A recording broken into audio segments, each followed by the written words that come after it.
Joy News Prime. News Prime, my name is Israel. Coming up, 24 deaths recorded so far across the country as current outbreak of pneumococcal meningitis extends to the northern region town of Bole. Outgoing Chief of Defense Staff cautions politicians against acts that would plunge the nation into chaos. Court dismisses suit challenging eligibility of the NDC's parliamentary candidate for Klote-Kole constituency and daughter of former President Jerry John Rawlings. And in business tonight, prices of petroleum products to witness a marginal reduction at the pumps beginning this weekend. And the new U.S. ambassador is expected to arrive tonight at a crucial time in America's relationship with Ghana.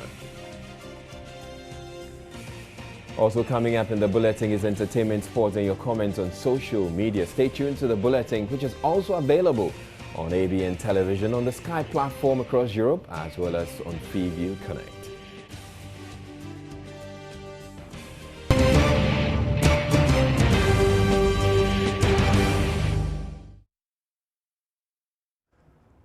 Five people have died from an outbreak of pneumococcal meningitis at Bole in the northern region. The deaths were announced to a delegation led by the Deputy Minister of Health, currently touring parts of the country following recent outbreak of diseases. Bole has reported 12 cases of the disease since the beginning of the year. District Director of Health Services, Chief Bamawura Ewun Tomash Mahama, who was briefing the Deputy Minister of Health and his team at the Bole District Hospital, described the situation as an epidemic. We are controlling it using a lot of strategies. Our epidemic management teams are meeting. All the sub-district teams have set up their epidemic management team. They've set up educational teams that will move to the communities to give education. We are using community radios. We are also using the district FM station. We have met dissect, we have met other assemblies, we are meeting chiefs and people, because basically, because of the way the situation is, because it's scattered, you have to talk to everybody in the district so that you are sure that what you are doing is on the right path. What you are witnessing, do you term it as an epidemic? Yes. Strep pneumonia is not known here. This is the first time we are getting the cases. So, but if you look at, we have hit our alert threshold. And so it's an epidemic? It's an epidemic. It's an epidemic because even though we haven't hit our epidemic threshold, our neighboring districts are reporting. And once your neighboring districts are reporting, you don't even need to wait to reach alert threshold before you start putting in place other measures. Unfortunately for us, we have hit the alert threshold. That tells us that we are in epidemic and we must put in all the necessary strategies to contain it. Director of Public Health, Dr. Bedu Sarkodie, after assessing the situation, said response so far from the district is appropriate and adequate in handling the matter. He says a national response plan is in place to deal with the outbreak. In the meningitis season, and even when we have not recorded cases, we are on high alert. We send alert to all the regions and districts to put up their preparedness and response plans to look for the situation. We get cases most often in the three northern regions, and then a few cases here in BA and then down south. This year is quite strange that we are having most of these cases coming from Brong-Ahafo region, and that is just the beginning of the season. It starts from October and ends in somewhere in March, April. So as you are seeing this, not to panic, but then the health system should be on high alert to be in a position to pick any emergent events and then quickly investigate and then deal with it as soon as possible. What we have, some of the districts that have reported Wechi, Tyne, here in Bole and Techiman. If we were to put it in the normal chart, you would not say this is an epidemic, because we have an alert threshold and we also have the epidemic threshold. But then epidemic is when you are seeing cases more than you expect. We have not been seeing cases like this in this level. So using that, we think that we have outbreaks on hand, and then quickly need to activate the various mechanisms to contain the situation. Doctor, tell me, you are here. Yes. Why? Oh, it's important that we have been receiving information from the district through the region. It's important, things like this, which is not an usual occurrence. It's important that we come and see things for the first hand by ourselves. That is why the Honorable Deputy Minister of Health mobilized him together with the Director General and myself to accompany him to assess the situation, to see how best the ministry, then the service can provide support to the region and the district. Yes, talking about support, do you think they will need some capacity in order to handle the situation? For now, the capacity for now is what they are doing is adequate and appropriate. But then that is with regards to the case management, with regards to the public education, and then interaction of the total society. But then it's important that we be better prepared, so that should things step up more than this as we are seeing now, then we'll be in position to quickly provide the requisite support. When we declare an epidemic, the management, we have to provide all the medication and those other things free. Deputy Minister of Health, Dr. Victor Asare Bampo, urged the district to intensify surveillance. What we've done is that we've already sent some funds through the Regional Health Directorate to the districts that are affected to help them already to start to do their public education so that people can come early. As you heard from the district director, when they don't come early, then the mortality is very high. So we've already sent resources. We are here. We're going to have a meeting in Techiman with all the district directors of the affected districts to see what else they need, medications and other things, and then we will send it immediately because we don't want this to get too early. Meanwhile, the Deputy Minister and his team are on their way to Wenchi in the Bonhoeffer region to meet district health management teams on their response plan to deal with the outbreak. The number of deaths from the deadly meningitis outbreak in the Bonhoeffer region has meanwhile gone up to 19 from the initial 7 reported last week. The region has been the hardest hit since the outbreak last December, with a total number of 55 cases. To help contain the outbreak, government on Friday announced an allocation of 150,000 cedis as additional funds to the region. The intervention package announced by the Health Ministry includes essential medical supplies, logistics, and a review of all health insurance claims for accelerated payments. Deputy Minister of Health Dr. Victor Bampo said government will do all it can to control the outbreak in the shortest possible time. In touch after the meeting with the regional health management team and the district directors, we confirmed with the Minister of Health, and indeed he called in to the meeting, and 3 things have been decided. That immediately he has ordered the release of 150,000 cedis. We've also ordered for 1,500 doses of the medication that is used in meningitis treatment. We've also directed the National Health Insurance Authority to look at accelerating the processing of the claims from the facilities affected in the Bonhoeffer region so that they are not under further distress. So those are the 3 immediate things that have been done. But why are we giving just Bonhoeffer, the other region, like the northern region, who have also recorded similar cases? What kind of support are we giving them to as well? Before this 150,000, 30,000 had been sent. 30,000 had been sent to the Bonhoeffer region from the Ghana Health Service and 20,000 to the northern region. Because the focus of the outbreak is in the Bonhoeffer region right now, that is why we are publicizing what has been done for the Bonhoeffer region. We will have a similar package for the northern region, but bear in mind that in the northern region the outbreak is smaller in the Bole district, but they have peculiar challenges because of some of the communities, which mean that they have to cross a lake to go through Côte d'Ivoire before they can get to the other side.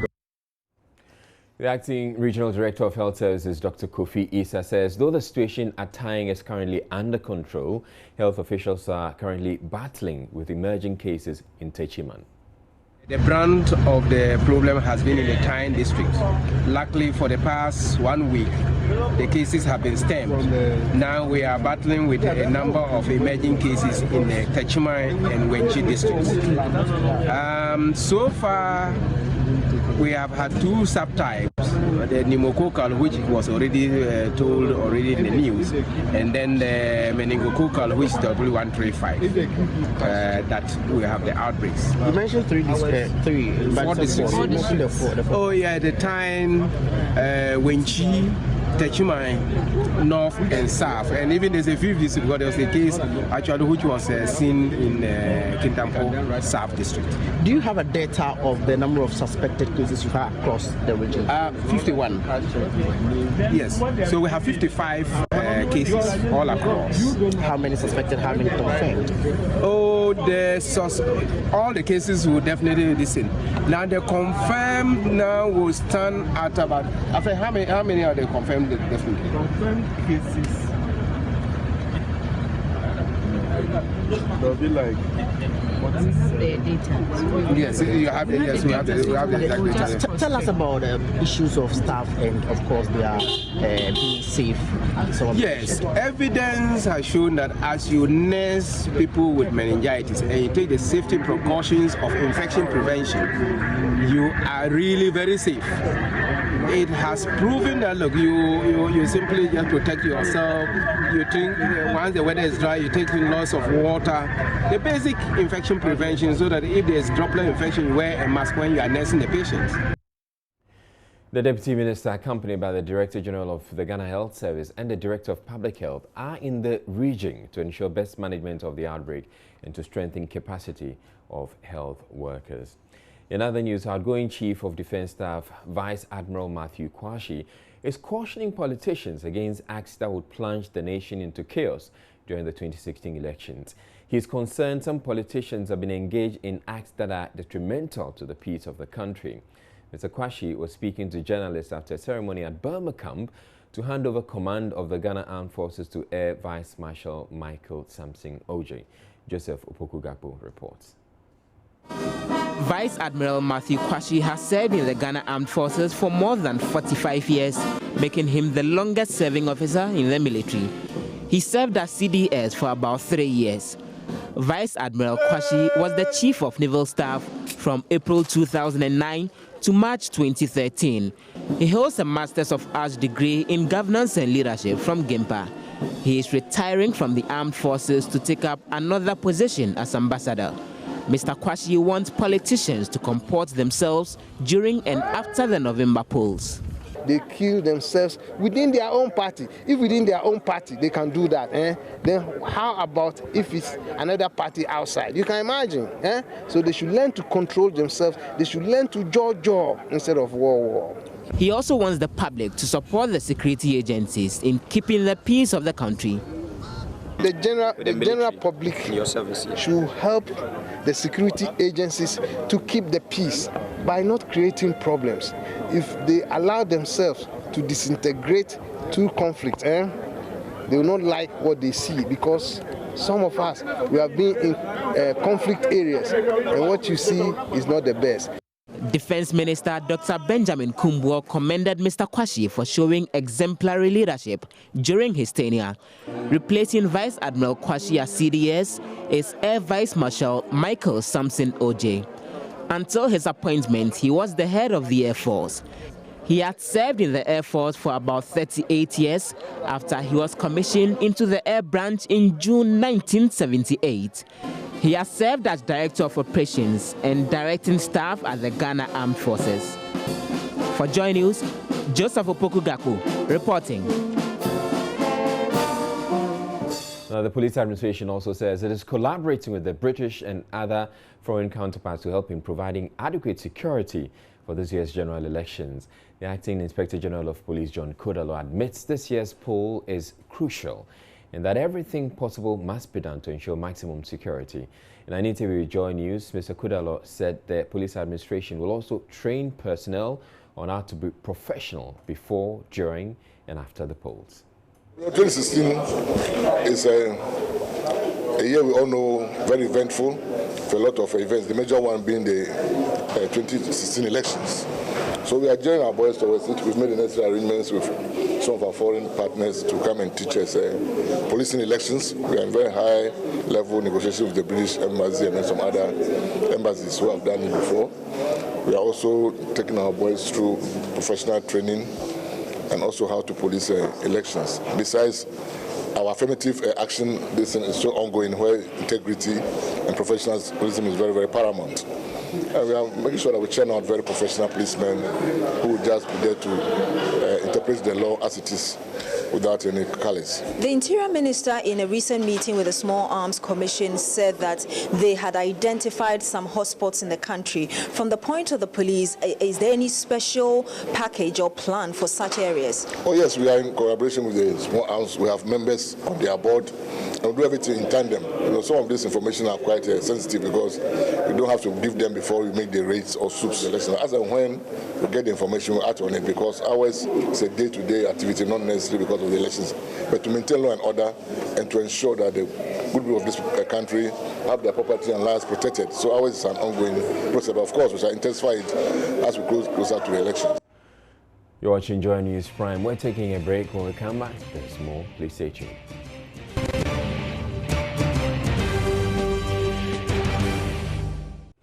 You're watching Joy News Prime. And organized labor has served notice it will begin the first of a series of demonstrations next week to pile pressure on government to reduce the hikes in utilities and taxes on petroleum products. The unions, among others, are demanding the immediate withdrawal of the Energy Sector Levy Act, which has resulted in a 28% hike in fuel prices. They're also demanding a reduction in the adjusted prices of utilities. They addressed a news conference on Friday after talks at the Flagstaff House ended inconclusively on Thursday. In the case of both water and electricity, we acknowledge the challenges the utility companies are going through. We also acknowledge the fact that if you are being made to pay without service, it's unacceptable. So balancing all those things, we said that in the case of water and electricity, we can make do with a reduction up to 50%. Water being reduced to 50%, and also electricity reduced from its current level to 50%. But as I'm explaining now, the electricity level is no more 59.2. The law has directly or indirectly increased it to about 70 point something. So what we still go by the demands that we made from the beginning as to what it should be reduced to. Water to be reduced to, the 50%.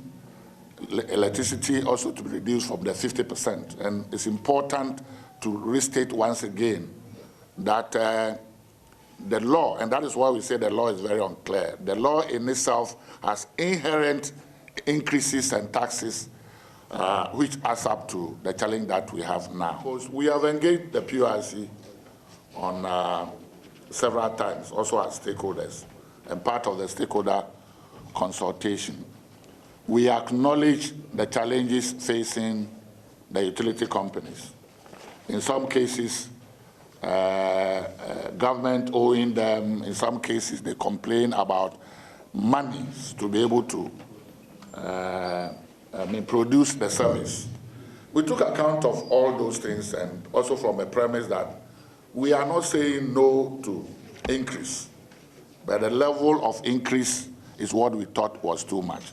We factored those things, and I do not have readily available the indicators. But then the point I'm driving home was that we find out that we should also not deprive the utility companies with the kind of resources needed to operate. We are equally also hammered on the inefficiencies in the system, the services that are not being run as inefficiently, and also the losses. We drew the attention to all that. So I don't really have the figures here, but we said that we can be able to manage with such an increase. The initial proposal was and if you remember, the initial proposal was 140 40%, if you remember.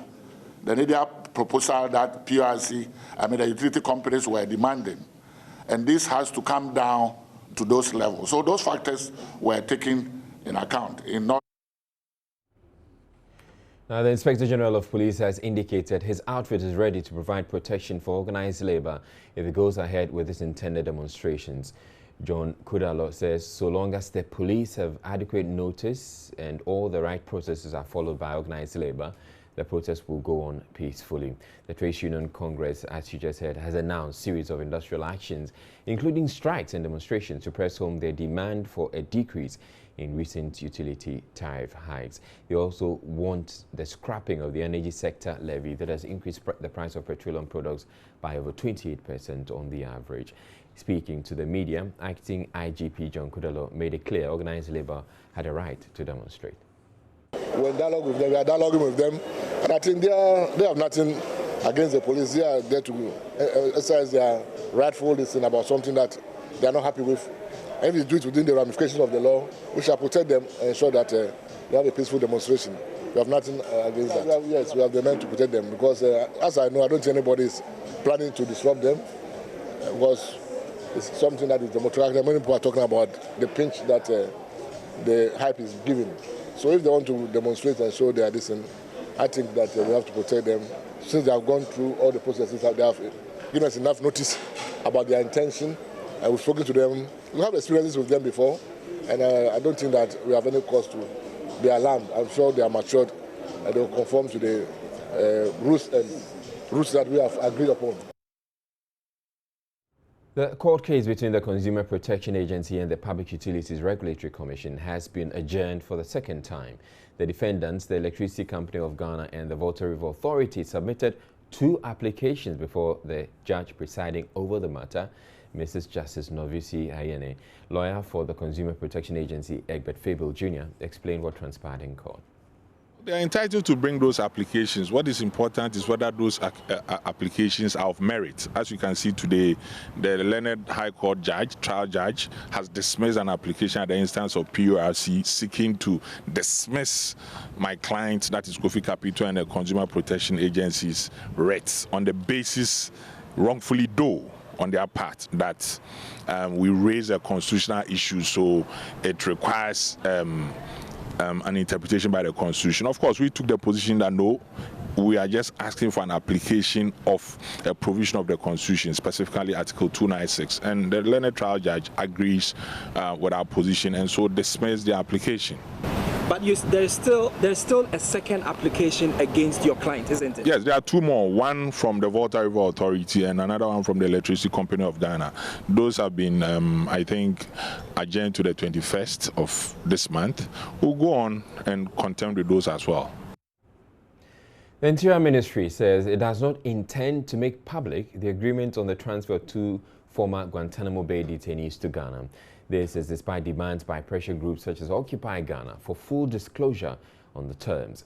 According to Deputy Interior Minister James Agaga, the sensitive nature of the arrangement makes documentation on it highly classified.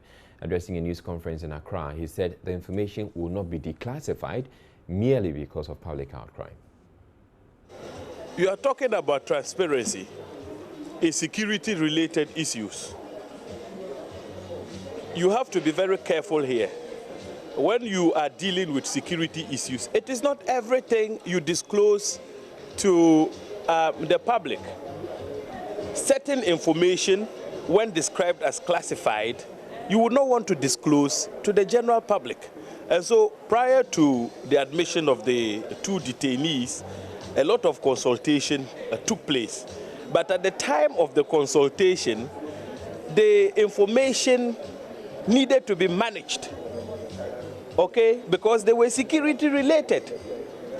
And so having so managed, the issues at the time, Ghanaians now want to know what is happening. And we're saying that, look, the 2 detainees are not a security risk to our country. At least there are some basic questions usually. Even the US, sometimes when they are forced to release information, they can black out some portions and then leave the portions that addresses what the people are asking for. Shouldn't you also think of doing that? That is what we're doing now.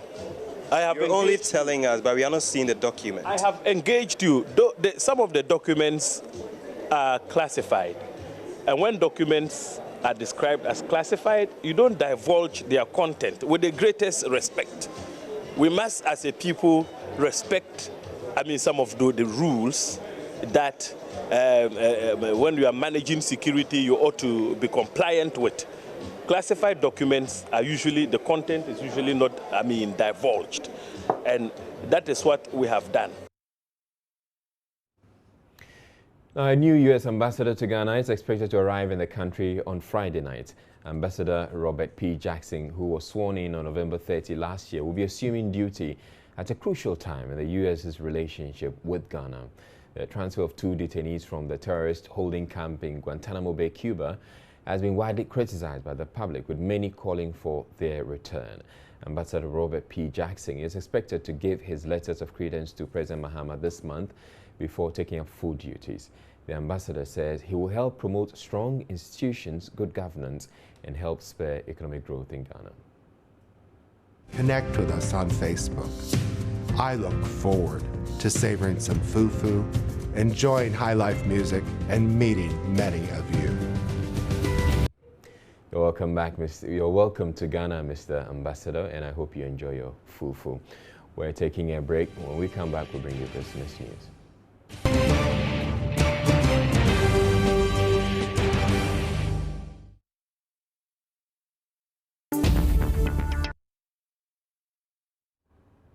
All right, so coming up in business this evening, we're told that the price of petroleum products should be going down. Marginally. Etonam is here to tell us all about it. You take it away. All right, Israel. Now, prices of petroleum products could be going down marginally from this weekend. Joy Business is learning that this is because of the reduction in crude oil prices on the world market over the past 2 weeks. Details in this report by George Yafe. Checks by Joy Business indicates that prices of the various petroleum products could go down between 0.5% to about 1.5%. Diesel will see about 1.5% reduction. This could mean that a gallon of the product could go for 14 Ghana cedis, 67 pesos. Petrol could witness about a 1% reduction. Therefore, a gallon could be going for 15 Ghana cedis, 66 pesos. However, here's the caution. Because of the current deregulation policy, prices may still differ from one service station to the other.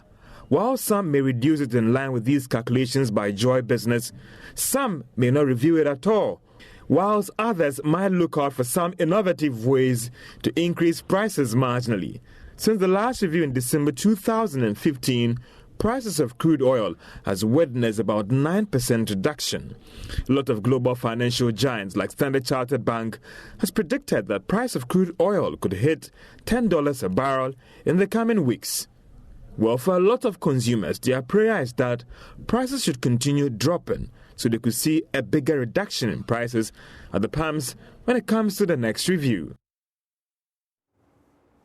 Now, the minority in Parliament say they will move to cite Finance Minister Seth Terkper for contempt over the suspension of the income tax on investment. The Finance Ministry earlier this week directed the Ghana Revenue Authority to suspend the tax, even though it was yet to seek the necessary legal backing from Parliament. Minority spokesperson on finance, Dr. Anthony Okutuose, says the minister's action is unfortunate. Says you should file your tax, even if you don't like it. Can you choose on your own not to file? See, when Parliament passes an act, until there's an amendment, it is a law. So GRA doesn't have the authority. In fact, it is contempt of Parliament, and we are going to call them in. You and I may not like it, but until the law is changed, you can't just say, I suspend. Who are you? That's contempt of Parliament. Only Parliament. The Ministry of Finance got my brother. The Ministry of Finance, it is not Parliament. You don't see the difference. Only Parliament passes an act, not even the minister. Once we pass, it's an act. They are both all in violation. They know it.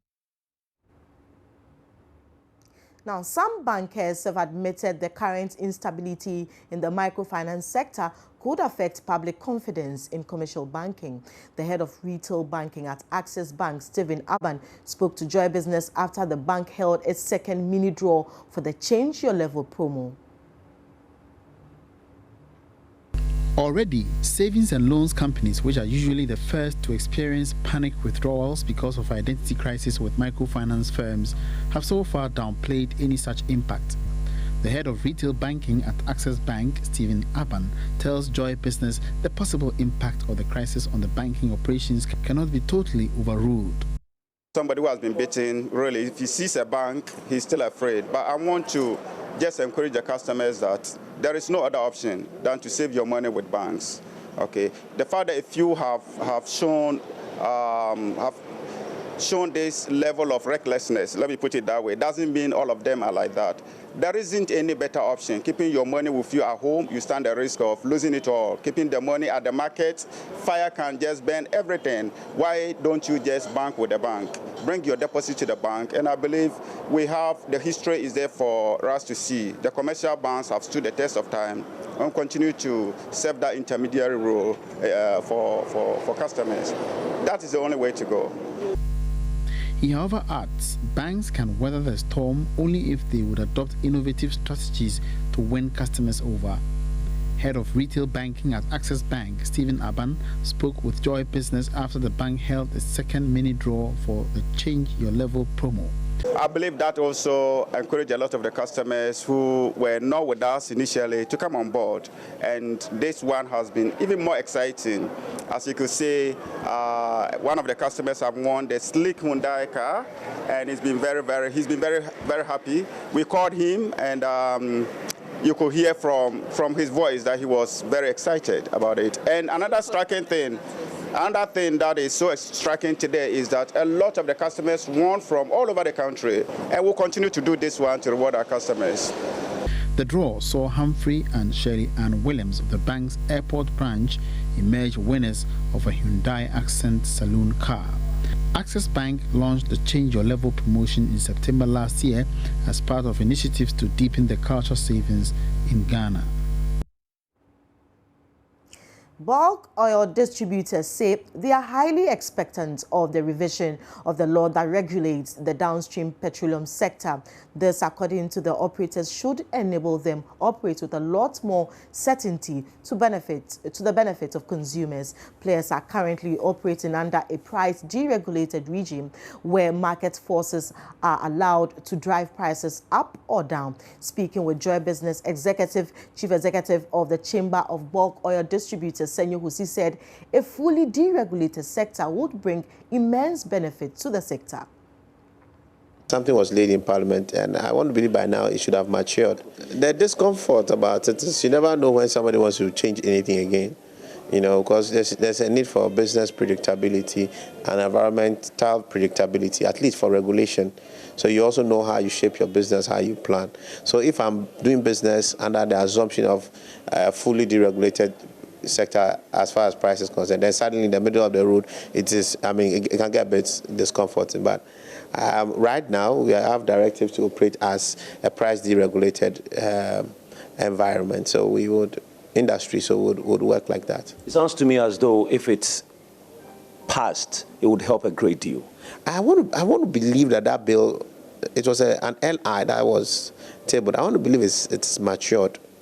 I can't say exactly the situation, but I think it likely has. But I want to understand how much of a benefit it would be. It gives a lot more predictability, clarity. I think what was laid, we expect that should still be amended to reflect the real practice. All right, so we still even have further things to do with regulation. Yeah, so I can agree with KT in that the work is not totally complete. There are things that we have to do. But I think that the initial step that was tabled must have matured by now, but I have to confirm.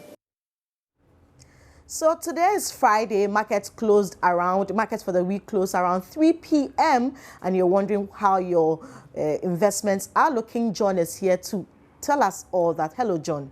I see 3 equities moved the market and 1 lost. Exactly. So ETI, Ecobank Trans International, actually lost 1 peso to close the market at 0.25 pesos per share. So unfortunate for shareholders of ETI there. But the good news is that ETI I mean, this is about the time to actually start buying. Okay, it's about time. But then, with the market at all, what is happening is that today happens to be the most liquid day throughout the entire year. Yes. The market sold something the year just started, or exactly. From last year? No, this year. Okay, even part of last year, you can say almost about 6 months running. I think today happens to be one of the most liquid. Selling almost a volume of about 2.6 million. Wow. That's in just a day, okay, at a total cost of about 2.3 million. So this is basically what the market is made up of. And then that moved the CI, that's the composite index, to about 0.63%. And then the financial index also to about 0.72%, meaning that if you had invested all your money in all financial stocks, you would have been earning something about 0.72% within the last 15 days of the year. Great. And if you're investing, I mean, throwing all your money in the market across, you'll be gaining something across around 0.63, which is not bad because it's been doing well. If you look at across Africa, it's been doing very good. How about the commodities? Commodities market actually. Positive, John. Well, positively, cocoa gained $48.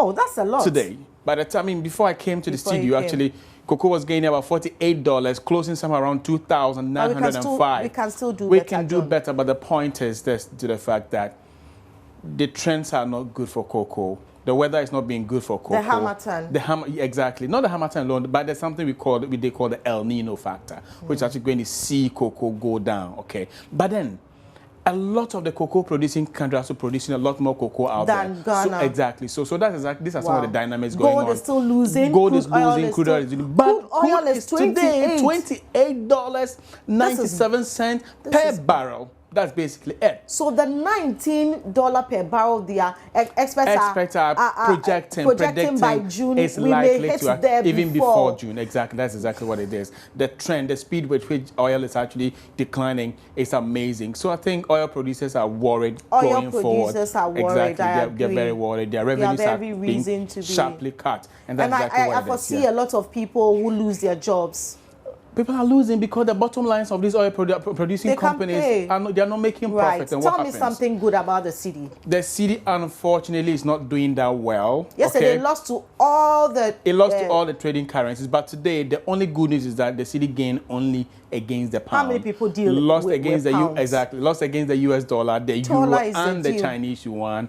So that's how it is. It's not been that good. But I think the news is that I was monitoring Nigeria, I was monitoring South Africa, I was monitoring Kenya. It's almost all across Africa. Right. It's a systemic thing. It's a global thing. But I think as a country, we can do better by tweaking here and there, making sure expenditures are actually controlled. We can, at least as a country, we can do better, probably. I agree, John. So at all, that's how that'll be the market for Friday, like I think. Yes. Thank you. And I like your dress. Thank you, John. Yeah. And that's how we wrap up. My name is Eton. It's my birthday, so I'm going to have fun. So make sure you have fun too. Bye.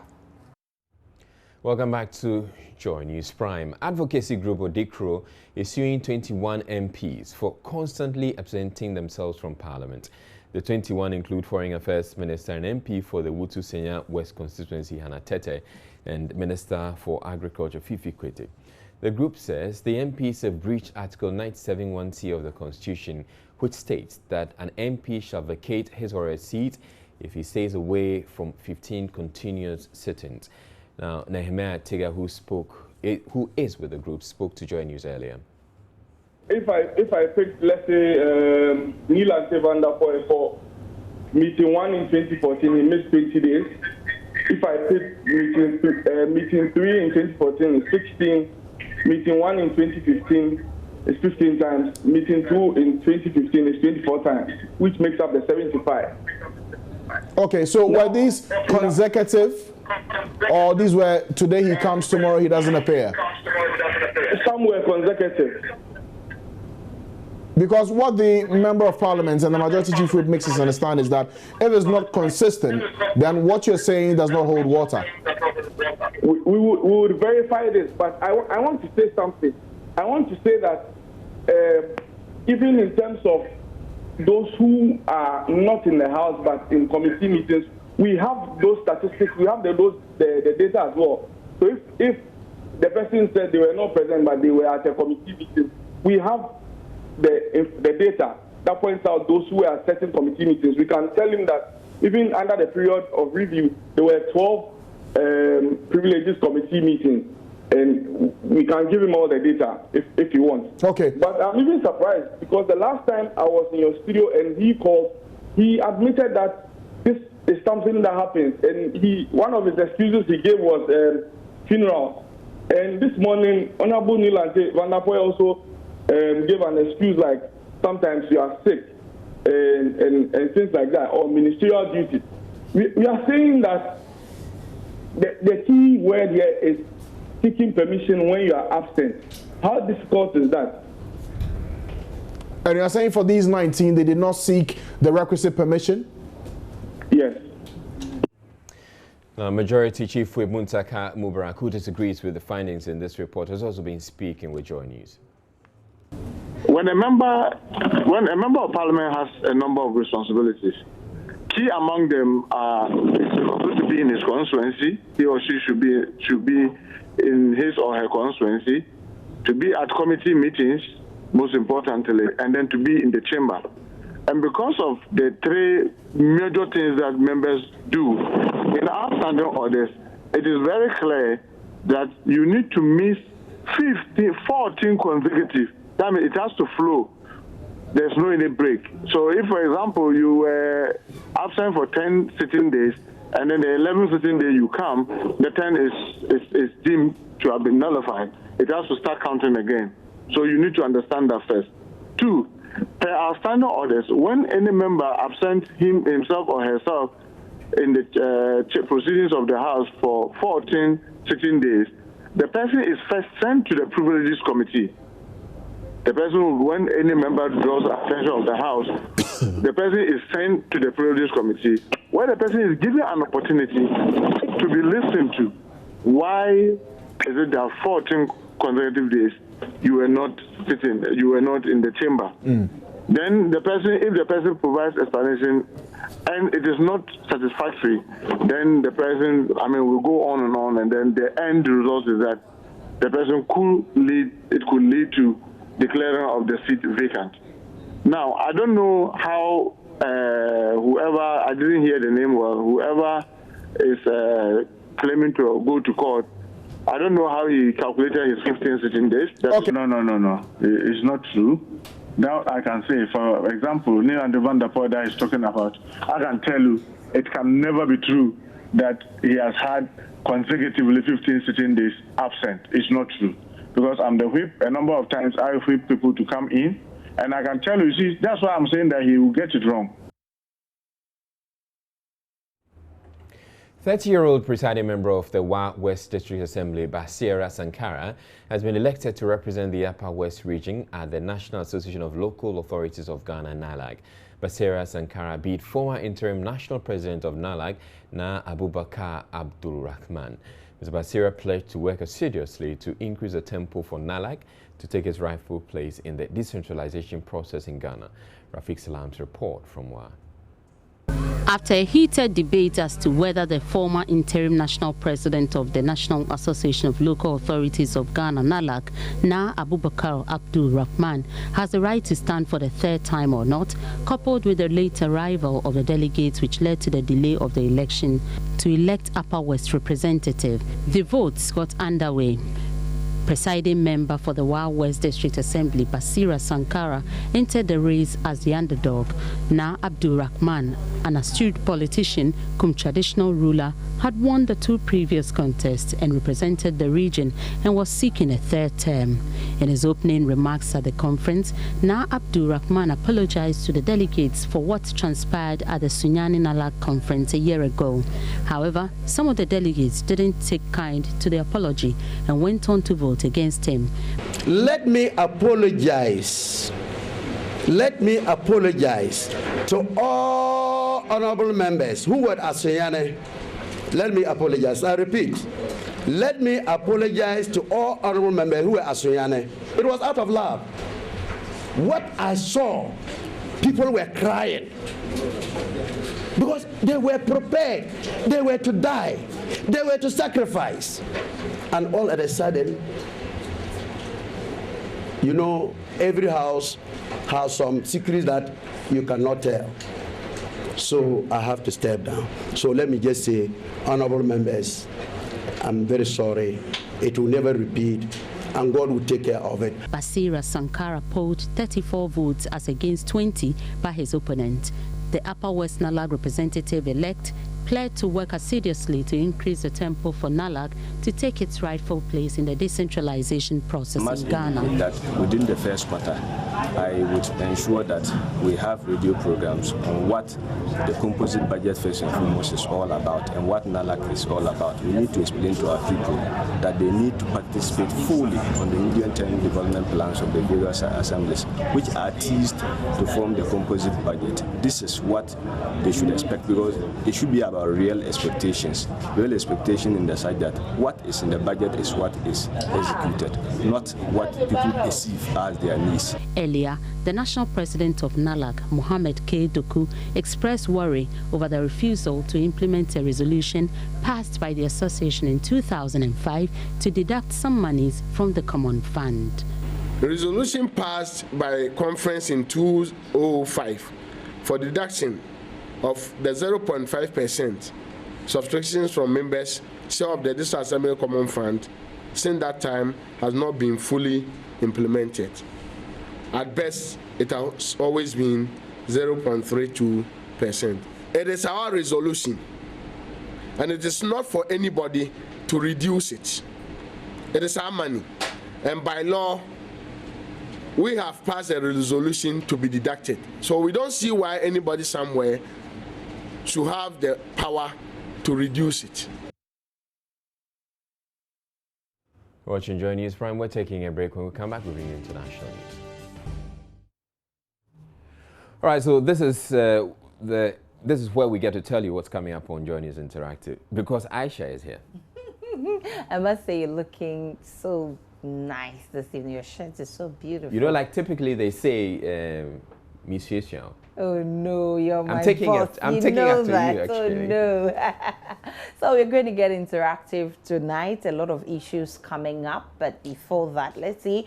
21 members of Parliament, including Foreign Affairs Minister Hannah Tete and Agric Minister Fifi Kwete, are being sued for absenteeism. What do you think about this? Make laws for the country. So I don't see reason why MPs would actually, wouldn't want to go to Parliament House to sit and take part in lawmaking. Organized Labour also says it will begin the first of a series of demonstrations next week to pile pressure on government to reduce the hikes in utilities and taxes on petroleum products. Meanwhile, Labour Committee of Parliament is looking forward to intervening in the situation. But in the midst of all of these, a song has been released as controversy of the arrival of 2 Gitmo Bay detainees in Ghana continues. Saponchenamo se Guantanamo asembu ohole kana wo bowano bamoloko do Ghana no omde yabo NDC nkrofu yafo na se fulani po yentum last week was fulani ekubentum but still open akofa nkrofu yaba sisia waye magana yedwa. That sounds very nice, right? So we'll be talking more about this, and we'll take all your comments on the trending issues of today and on your most interactive segment. Don't remember, it's brought to you by Airtel. I'll be back before you know. All right, so it certainly looks like a very musical Joy News Interactive coming up. It's very exciting. You don't have to miss that. Also coming up in the second hour of the bulletin, we have entertainment and we also have sports. Please stay tuned.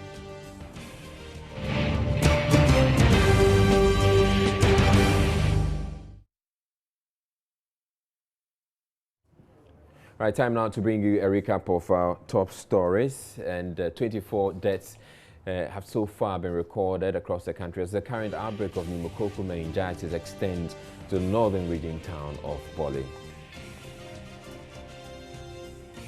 Outgoing Chief of Defense Staff cautions politicians against acts that would plunge the nation into chaos.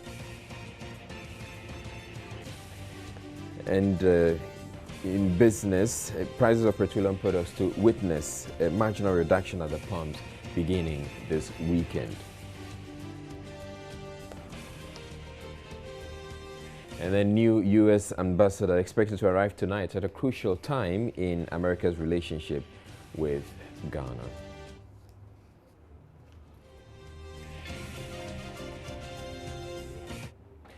Now, Accra High Court has dismissed a suit challenging the eligibility of the NDC parliamentary candidate in the Korle constituency, Dr. Zanetta Rawlings. The daughter of the country's ex-president defeated incumbent MP Nneɛma Ashite in the governing party's primaries last year. But some party members in the area are challenging her victory, alleging that she is not a registered voter. The court said the NDC members, Reverend Michael Kwabena Ni Ejesoa, Joseph Naku Botwe, Jacob Enim, were not convincing in their claim that their rights had been violated or will be violated if she represents the party. They had argued that Zanetta was not a registered voter and therefore cannot be voted for. They also sued her, the NDC, and the Electoral Commission on December 13, 2015 for looking on while she emerged winner of the parliamentary primaries. The judge, Patience Mills Tete, said the suit was an afterthought because the disgruntled NDC members had all the opportunity to challenge her candidature before the elections. She also described the suit a waste of resources because the party has internal mechanisms to address grievances, an option which the court believes was not maximized. Speaking to the media after the ruling, Dr. Zanetta Rawlings said it would have been a travesty of justice if the plaintiffs had had their way in court. I think that we've proven that democracy does work, and we've proven that the courts actually also work, because here's what's happened. The people voted. They spoke, they chose who they wanted, and it would have been a real travesty of justice for the court to actually overturn the choice of the people. So I'm very happy that we've actually come this far, and now we are going full steam ahead. The work goes on. Well, so with politics, there's seeming confusion in the NDC in the Nkwanta South constituency of the Volta region, following the nomination of Alfred Kofi Wukanya as District Chief Executive by President Mahama in December 2015. The appointment of Mr. Wukanya has struck divisions in the party, with many of the constituency executives kicking against his nomination. Speaking to some executives of the NDC, it was disclosed that these executives who are against the appointment of Mr. Wukanya have been working assiduously to delay his approval to subsequently nullify his candidature. A section of the Local Government Act states that a nominated DCE must be approved by the Assembly members within 21 days after his nomination. The Nkwanta South DCE nominee's 21 days validity period will expire on Tuesday. Meanwhile, a date is yet to be scheduled for his approval by the Assembly members. Considering the phenomenon, some NDC executives in the constituency have registered their displeasure on the delay in the approval of the DCE and have requested the party's hierarchy to step in. We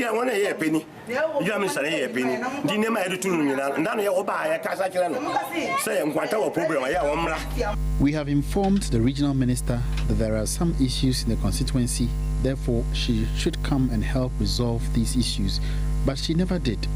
We are in the election year and we have not yet strategized towards campaigning to maintain the parliamentary seat. We, the party members here, are at a loss. What is more important now is for the DCE to be approved so we can schedule the parliamentary primaries on a later date. I'm pleading with the party's hierarchy to serve us a letter so the assembly members can approve the president's nominee. But original and Asamo, Yenimu, yes, I do. Biara or Guantanamo, when you say a binum, a personal problem, I'm Pessi or any young mom. Every member of the NDC in the constituency knows what is going on in the party. Some individuals have parochial interest in the position of the DCE. Some members even threatened to demonstrate against the nomination of Mr. Wukanya, but it has been resolved.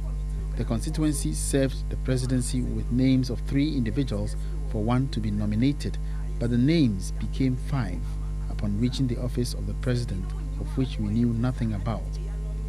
We are happy one person has been nominated. All we are waiting for now is a date for the assembly members to approve the DCE nomination.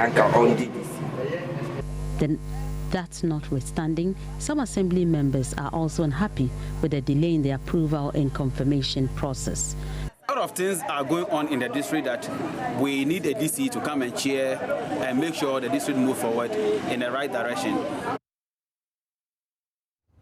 Meanwhile, some party faithfuls and constituency executives of the new Patriotic Party in the Nkwanta South constituency of the Volta region are fuming over what they describe as a breach of the party's constitution by the Volta regional executives.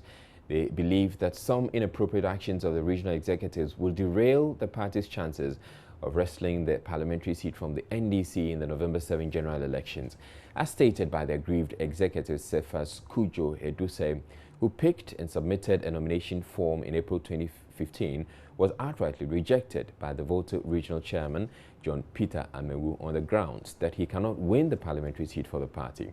Addressing a news conference in Nkwanta on the situation, the Deputy Constituency Secretary, Felix Owusu, condemned the act by the regional executives and stated that Waja in Jonam Wisdom is no associate of the NPP in the Nkwanta South constituency. This is due to the enormous activities and strategies put in place by the executives and other stakeholders. However, this golden opportunity is closely watched to slip by as a result of the activities by some individuals in the region, notably the regional chairman, Mr. John Peter Amewu, and his closest confidant, regional treasurer and regional secretary, Mr. Joseph Yao Buka Dente and Mr. Joseph Umenya, respectively, whose agenda, in our opinion, is not to support Nana Addo Dankwa Akufo-Addo to win any seat in the Volta region, but to serve their individual parochial interests of remaining the ultimate decider for the region in the event of victory in 2016 without any interference. We would wish to remind viewers and listeners of the activities of the said regional officials, only to prevent one individual by name Mr. Cephas Kujo Eduse from contesting the Nkwanta South constituency elections. This is the ECOSA agent of the persistent unrest in Nkwanta South constituency of the MPP till today. The said candidate, Mr. Cephas Kujo Eduse, happens to be the only person who picked and submitted his nomination form on April 10th and April 22nd, 2015. A decision most members do not understand, and therefore creating a lot of unrest, defections, and confusion in our dear party in Nkwanta South constituency. This act of imposition of candidates, in our view, will lead to a drastic reduction of our performance in our traditional strongholds. Until today, not even a single regional officer has even come here to even avail himself with the situation on the ground. So our problem is that if you actually want us to win the seat, why are you sitting in who dictating to us? The Bank of Ghana has assured clients of troubled microfinance firm DKM that it will go as far as liquidating properties of staff of the company to settle their depositors. Head of other finance institutions, Raymond Amanfo, gave the assurance at a forum in the Brown-Hafo Regional Capital, Sunyani, to address some of the issues that have come up with the operations of the microfinance firms. A number of the institutions have gone under, along with millions of cedis of depositors' funds. Though the central bank has in the past indicated there is very little it can do, Mr. Manfro says they will do as much as they can so that the clients will get some, if not all, of their deposits. The little investigation we have given to the National Security, they say, Yama Yakochi Ubia, Yehu said, or this ikabe 1 million akotu banki bi. Yeya Njushemu Yehu said, no, ye agent of God Islam. Yama Yachino. And I will say that some information in if you are man for her and I buy her. If you have any information, let us know. We will deal with the national security on the quiet. And then all those assets will be identified. Sabi, yetra heka say, ebia wati say, yebe turn the companies. Ochira kwa ya say, we no nyamedia, me wafadia. Yehu a, wafano ya transfer manwa, oba aba chire national security say, send your fire, unya sa ejapade no. So it's a whole lot of things that we are doing. Yebesra say it has taken long, but I say a farmer kwanso. We have done all this And the person that I'm said, me too. I've worked in the central bank for about 30 years on this supervision. We know the suffering the people are going through. They will tell you, I don't sleep, the radio stations, midnight, every time, because I feel the way they feel. If you move by my officer, I have to take my own money from my pocket and give it to them, because they are hardly affected. We are silent about this thing. We have had discussions with the security companies for all this while, because as you do that before you get to the last end of the road. The liquidator, as we go back, will assure that we take the necessary step, appoint the liquidator, and then we'll inform the public. Then when we get the assets, because the liquidator files, the court gives order, if you know somebody who is a worker there, now a quarter property beer, you will have to show to the court where he got the money to acquire the property. Yes, Remo. Watching Joy News Prime, we're taking a break now. We bring you entertainment.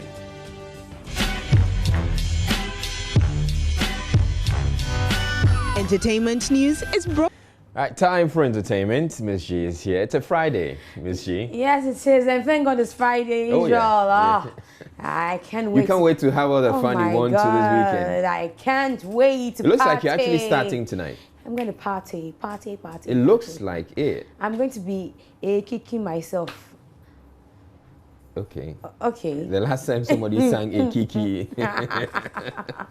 Things have to kick things in. Yeah. Anyway, so starting on a kicking me note, you know, the story about Weiser is still hanging, you know, and I've always been saying to you that before Weiser there was an incident, maybe not same, but a similar incident, and it had to do with One Love, the Kobolo. Okay. And so we have been asking One Love whether the incident that happened at the conference center brings memories to him and what regret he has so far. Here's a report put together for you.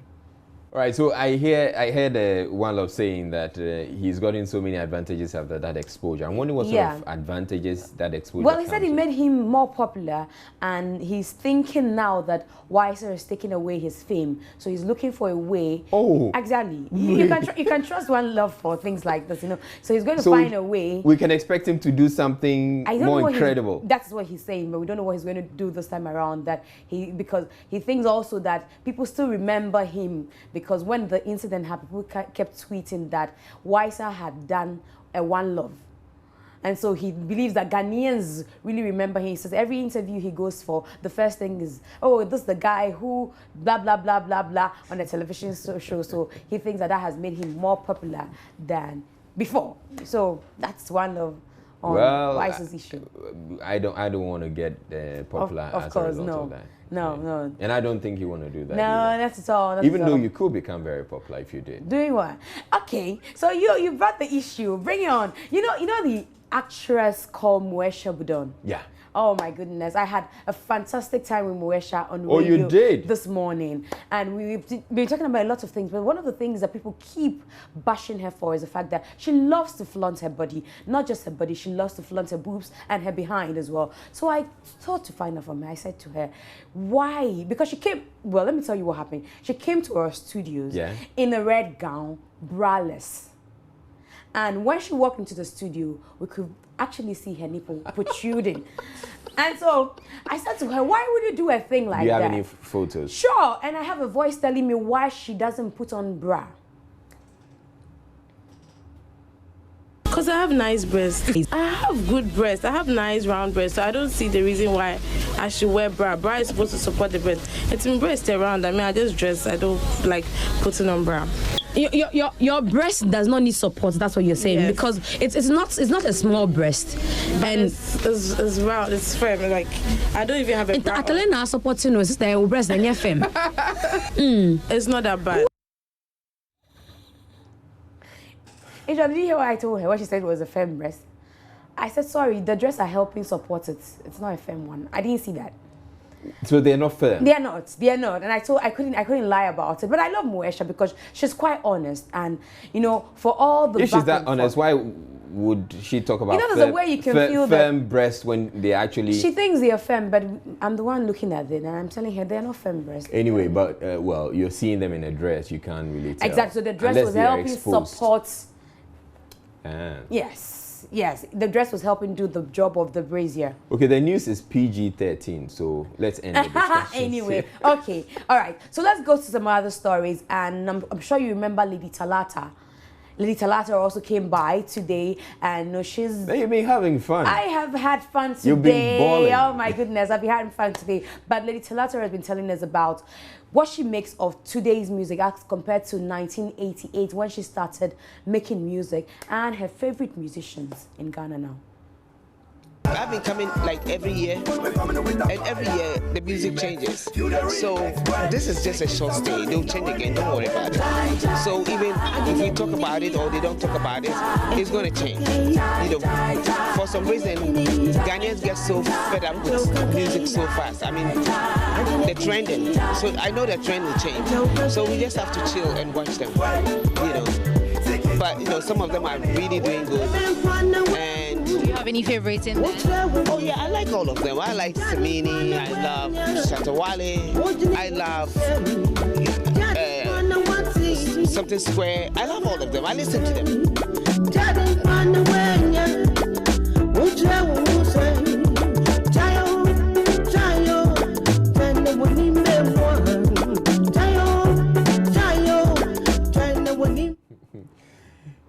All right, so there's a song the song that went with the report or the interview. It's not very familiar to me. It's not familiar to you. Yeah. You remember Oyodonkwa, something like the Oyodonkwa. She has one with Reggie Zippy that talks about Oyodonkwa. I mean, what I recall are the very old ones. Okay, Lady Talata of 1988 ones, those ones I don't know about them, you know. But you know what she said about the Ghanaian music industry? That is quite amusing. She says every year she comes back, the style of music has changed. Oh, so we shouldn't worry. Next day, by the time she's back in Ghana, it would have changed. There's no style. These days, Ghanaians change their style of music frequently. So that's what she had to say about the music of today. Yeah, that's her opinion. Of course, we are enjoying it. She can't compare what we are enjoying today. We're enjoying 1988. our Telemo, we're enjoying our Bisakedia, You Crew, and all of them. And all of them. Okay, so Amachide is doing well. Tomorrow, his manager will have 1 week celebration. I don't know, a funeral arrangement for him at their branch as well. But ahead of that, the Iron Boy has gotten himself a brand new Tundra. Yeah, and you see, it's been customized. Chalet, and yes, small. Now he has a number plate, customized number plate. Yesunti. Oh. Yeah, that's what he has. No, it reminds me of that the NDT General Secretary, Kwasi Binti.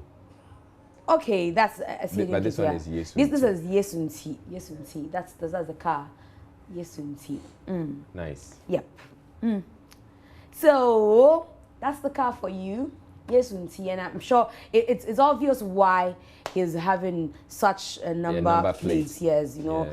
Considering what he's been through in the past few weeks, losing his manager and all that. But anyway, I was talking about, you know, he Sikafo Krum, but Amachide is apart from the fact he's wealthy, the people who are that generous, they love him that much that he could. I'm surprised if it turns out that somebody gave it to him. Exactly, because you follow the story after the incident, all the people that have come together to help and make sure that he's doing well. I mean, Despite alone could give him exactly. I didn't want to mention names. That when I heard it, I was looking to see whether there was any part in the story that said that it was given to him by Despite. Yeah. I just felt that it was something from Despite. Anyway, but the Oscar nominations are out. You know, BBC put together a report, but what is missing is only Barima Osei Asare. He didn't feature anywhere in the nomination list. But here are some of the nominees.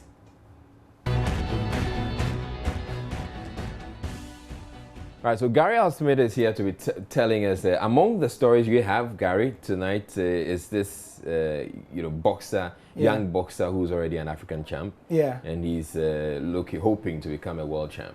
Yes, he's, you know, at a time when it looks like a lack of discipline is a problem for our boxers, he's a really shining light. And he was here in the studios earlier. Is he the kind of guy you think will be taking over from Azuma Nelson? Well, he says he's going to be. And guess what? The guy is this short. He will beat you, yeah. Oh, short man like that. Look, don't joke. I'm serious. Put him in my armpit. Well, that's after he has given you an uppercut. All right, you take it away. Okay, all right. Welcome to the Sports on Prime. Hello, I'm Gary Alsmith. And like we were saying, I mean, he was in the studio this afternoon, and I'd seen him on video, but I had to see him to believe. 5'3" tall, Isaac Dogbe, only 21 years old, already making waves, and he is Ghanaian. That's the best part. He was in the studio earlier to tell us about how he knocked out George Krampa during the Christmas, and also how he's looking ahead to become Ghana's next world champion. He had a great influence on me, you know. Without, he's my everything, you know, from my dad, you know, obviously, to my coach, strength and conditioning coach, you know, it's basically my everything, you know. He's the person that introduced me to the game, and, you know, since we started, we've never looked back. And, you know, one thing he said to me before I started boxing was, you either do the hard work or you don't do it at all. And since then, it's always been on my back, you know, making sure I'm always in 100% tip-top condition before I enter the ring, you know. And yeah, and a couple of years down the line, I went to the Olympics. I mean, I won national titles, went to the Olympics, and now as a professional, 12-0, 8 knockouts, and now with 2 title belts. And you know, it's just the world is our oyster. The world is your oyster. A couple of comments you made, and you said you either do the hard work or you don't do it at all. Exactly. Now, 12-0, 12 fights, no defeats at age 21. At 21. Goodness, what was I doing at 21? Good question, Israel. What was I doing when I was 21? This is an African champion at 21. You know the person I want him to silence? Who? Bukum Bankum. Ish. Bukum's stomach alone will be like this one. Yeah, but this guy, if you're saying he's, you know, as sharp as he is, he can finish Bukum. Yeah, but just to break it down, this guy has a very short reach. And so Bukum will just do this, the whole 12 rounds and finish him. But that short reach is a disadvantage, right? Yes, it's a disadvantage. Because then I'll just stand. That's what Klitschko did for a long time. He's just going to stand and jab, jab, jab and get all the points. You know, that means you have to be super aggressive and knock the person out. Yes. And smart and... That's it. Anyway, to football now. And Hearts of Oak are a club in crisis. We've said that for the last couple of months. And fans of the club have been asked to calm down and support management. That's according to the spokesperson, Opariado. The most important thing will be when the competition starts and we are not being able to get it done, then those individuals can come in with their criticisms. Once we have not started any competition, I think it will be rather unfair because most times we've brought in big name players, they come and they don't perform. So if we have taken another direction, which I think is positive for the team, we all have to continue to give the team the support. So when the competition starts and the results begin to go in favor of Hearts of Oak, everybody will get to know that the direction that current management and board took is perfect for the team. Away from Ghana, though, Barclays Premier League action returns this weekend. The Blues face the Blues, or something like that. Chelsea Blues, Everton Blues. They'll be playing at the Bridge. Let's get the preview.